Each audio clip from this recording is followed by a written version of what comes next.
ભારત પાકિસ્તાન વચ્ચેની પ્રવર્તમાન યુદ્ધની સ્થિતિમાં દેશના જવાનો માટેના આર્મી રિલીફ ફંડ અને પ્રધાનમંત્રી રિલીફ ફંડ માટે નાગરિકો પાસેથી એકત્રિત કરેલા ફાળાની રકમ પૂર્વ કેબિનેટ મંત્રી અને 167 સુરત પશ્ચિમ વિધાનસભાના ધારાસભ્ય પૂર્ણેશભાઈ મોદી અને તેમના વિસ્તારના આગેવાનો દ્વારા સુરત જિલ્લા કલેક્ટરને અર્પણ કરવામાં આવી હતી। ભારત અને પાકિસ્તાન વચ્ચે ચાલી રહેલી તંગદિલી અને યુદ્ધ જેવી પરિસ્થિતિના પરિપ્રેક્ષ્યમાં સમગ્ર દેશમાં રાષ્ટ્રીય સુરક્ષા માટે ચિંતા અને સહાનુભૂતિની લાગણી જોવા મળી રહી છે। આવા સમયમાં સુરત શહેરના નાગરિકોએ દેશ સેવાના ભાવથી એક સશક્ત પગલું ભરીને આર્મી રિલીફ ફંડ અને પ્રધાનમંત્રી રિલીફ ફંડ માટે મહત્વપૂર્ણ ફાળાની રકમ એકત્રિત કરી છે। ભારત પાકિસ્તાન વચ્ચેની વર્તમાન યુદ્ધજન્ય પરિસ્થિતિના પરિપ્રેક્ષ્યમાં દેશના જવાનો માટે સહાયરૂપ થવા અને રાષ્ટ્ર સેવાના ભાવ સાથે સુરત પશ્ચિમ વિધાનસભાના ધારાસભ્ય તથા રાજ્યના પૂર્વ કેબિનેટ મંત્રી પૂર્ણેશભાઈ મોદીના નેતૃત્વમાં વિસ્તારમાંથી નાગરિકો પાસેથી એકત્રિત કરાયેલા સહાય રકમ સુરતના જિલ્લા કલેક્ટરને અર્પણ કરવામાં આવી હતી। આ રકમ આર્મી રિલીફ ફંડ તથા પ્રધાનમંત્રી રિલીફ ફંડ માટે સોંપવામાં આવી છે। આ અવસરે વિસ્તારમાંના અગ્રણીઓ, સામાજિક કાર્યકરો અને વિવિધ સંસ્થાઓના પ્રતિનિધિઓ ઉપસ્થિત રહ્યા હતા। શહેરીજનો તરફથી પણ વિશાળ સહકાર મળતા દેશપ્રેમ અને સંવેદનશીલતાની ભાવના ચઢહળતી જોવા મળી। આ પ્રસંગે પૂર્વ મંત્રી પૂર્ણેશભાઈ મોદીએ જણાવ્યું કે આ સમયની નમ્ર તક છે જ્યાં આપણે આપણા દેશ માટે કંઈક આપી શકીએ। સરહદ પર આપણા જવાનોએ જે ત્યાગ અને શૂરવીરતા દાખવી છે તેનો માત્ર આર્થિક લાગણાત્મક રીતે પણ સહયોગ આપવો આવશ્યક છે।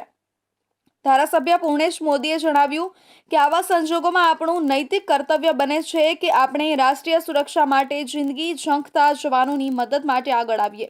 140 કરોડ દેશવાસીઓનું રક્ષણ એ આદરણીય મોદી સાહેબનો સંકલ્પ અને સેના પણ વીરતાથી, શૌર્યથી, સાહસથી આતંકવાદ સામેની લડાઈમાં સમગ્ર દેશ અને દુનિયાને ભારતના સૈનિકોએ જે પરચો બતાવ્યો છે અને તેઓ પણ પરાક્રમને કારણે એક એમને રાષ્ટ્રધર્મ એમનો બજાવ્યો છે।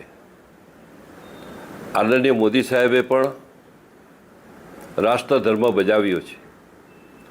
તો ત્યારે પ્રશ્ન એ છે કે આપણે સામાન્ય નાગરિકો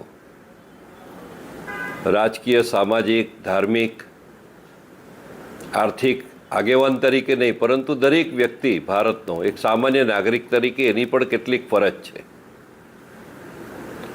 મુખ્યત્વે ફરજમાં જ્યારે મોદી સરકાર અને સેના આતંકવાદ સામેની લડાઈ લડતા હોય તો ત્યારે આપણે પણ આપણો નાગરિક ધર્મ બજાવવો જોઈએ, રાષ્ટ્રધર્મ બજાવવો જોઈએ। વર્તમાનમાં દેશની પરિસ્થિતિમાં જે હાલાત પેદા થયા છે એના ભાગરૂપે સુરત શહેરમાંથી પ્રબુદ્ધ નાગરિકો, માનનીય ધારાસભ્યશ્રી અને એમની આખી ટીમ તરફથી જે પ્રધાનમંત્રી રિલીફ ફંડમાં અને સોલ્જર કેલેમિટી ફંડમાં યોગદાન પ્રાપ્ત થયું છે એ આજ અમે ઋણ સાથે સ્વીકાર્યું છે અને જે છે અમે એમના જે ઉચિત એકાઉન્ટમાં અમે જમા કરાવશું।